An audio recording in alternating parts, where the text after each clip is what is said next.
آئیے رمضان کے 3 عشروں پر ایک فوری نظر ڈالتے ہیں۔ آپ جانتے ہیں کہ رمضان کے مقدس مہینے کو 3 حصوں میں تقسیم کیا گیا ہے، جنہیں عشرہ کہتے ہیں۔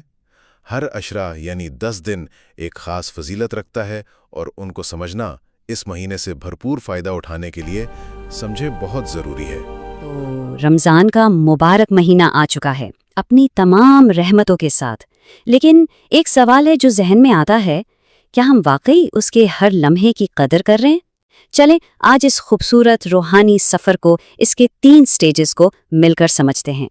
ہم سب کے دل میں کہیں نہ کہیں یہ ڈر ضرور ہوتا ہے کہ کہیں یہ برکتوں والا مہینہ بس یوں ہی نہ گزر جائے اور ہم خالی ہاتھ رہ جائیں۔ سوال تو پھر یہی ہے نا کہ اس روحانی خزانے کو پوری طرح سے سمیٹا کیسے جائے؟ چلیں اس کا جواب ڈھونڈتے ہیں۔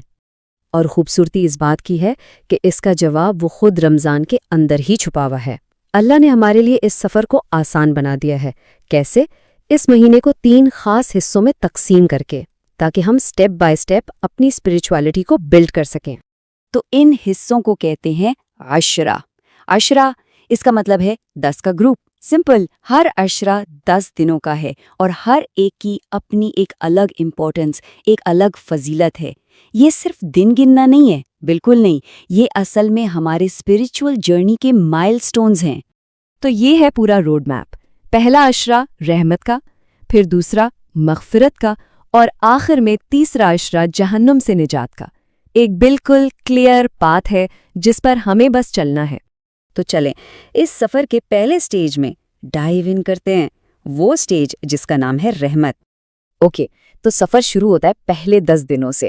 یہ وہ ٹائم ہے جب ہم، آپ جانتے ہیں، اپنے ڈیلی روٹین سے نکل کر رمضان کے وائب میں آتے ہیں، اور اللہ تعالیٰ نے ان شروع کے دنوں کو خاص طور پر اپنی رحمت کے لیے رکھا ہے۔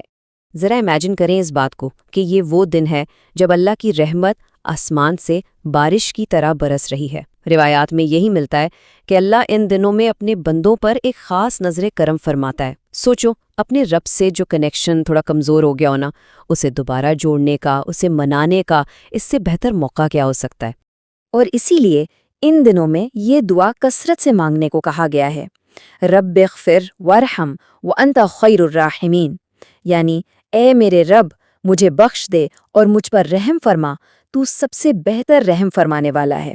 کیوں؟ تاکہ ہم اللہ کی اس بے پناہ رحمت سے اپنا حصہ لے سکیں۔ چلیں اب آگے بڑھتے ہیں رمضان کے مڈل سٹیج کی طرف، جہاں ہمارا فوکس شفٹ ہو جاتا ہے توبہ اور مغفرت پر۔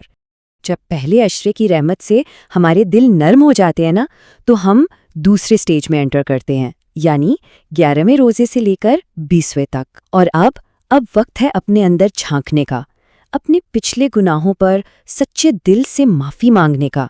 دیکھیں، ہم سب جانتے ہیں کہ انسان خطا کا پتلا ہے، ہم سے غلطیاں ہوتی ہیں، جانے انجانے میں کتنے ہی گناہ ہو جاتے ہیں، اور شاید اسی لیے اللہ نے یہ بیچ کے 10 دن اسپیشلی توبہ اور استغفار کے لیے رکھے ہیں۔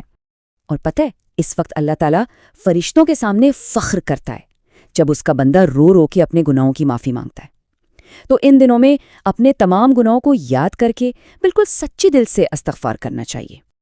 اور اب آتا ہے رمضان کا سب سے اہم، سب سے کروشل فائنل سٹیج، وہ سٹیج جو اس مہینے کی روحانی بلندیوں کا کلائمیکس ہے۔ تو ہم آخر کار پہنچ گئے اس سفر کی منزل پر۔ 21ویں روزے سے لے کر عید کا چاند نظر آنے تک یہ آخری 10 دن، اور خاص طور پر آخری 10 راتیں، یہ جہنم کی آگ سے پناہ مانگنے کا سب سے قیمتی، سب سے پریشس ٹائم ہے۔ یہ وقت اتنا قیمتی کیوں ہے؟ کیونکہ انہی راتوں میں وہ ایک رات چھپی ہوئی ہے جسے ہم شب قدر کہتے ہیں، یعنی دی نائٹ آف پاور، وہ رات جو 1000 مہینوں سے بہتر ہے۔ ذرا اس پر غور کریں، صرف ایک رات کی عبادت اور اس کا ثواب 1000 مہینوں یعنی 83 سال سے بھی زیادہ کی عبادت سے بڑھ کر ہے۔ سبحان اللہ! یہ اللہ کی طرف سے اپنے بندوں کے لیے اس سے بڑا گفٹ، اس سے بڑا تحفہ اور کیا ہو سکتا ہے آخر؟ کہتے ہیں کہ ان آخری دنوں میں اللہ بے شمار لوگوں کو جہنم کی آگ سے آزاد کرتا ہے، تو جو شخص اس آخری اتنے قیمتی حصے کو بھی غفلت میں گزار دے، اس سے بڑا بد نصیب اور کون ہوگا؟ تو پورے سفر کو اگر ہم سمرائز کریں تو کیا ہے؟ پہلا عشرہ اللہ کی رحمت کو سمیٹنے کے لیے، دوسرا عشرہ اپنے گناہوں کی معافی طلب کرنے کے لیے، اور تیسرا اور آخری عشرہ جہنم سے نجات اور آف کورس شب قدر کو پانے کے لیے۔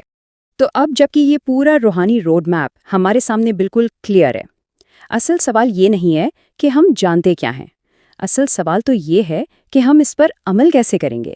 ہم اس رمضان کو اپنی زندگی کا سب سے بہترین، سب سے میموریبل رمضان کیسے بنا سکتے ہیں؟ اس سوال کا جواب ہم میں سے ہر ایک کو اپنے اندر ہی ڈھونڈنا ہے۔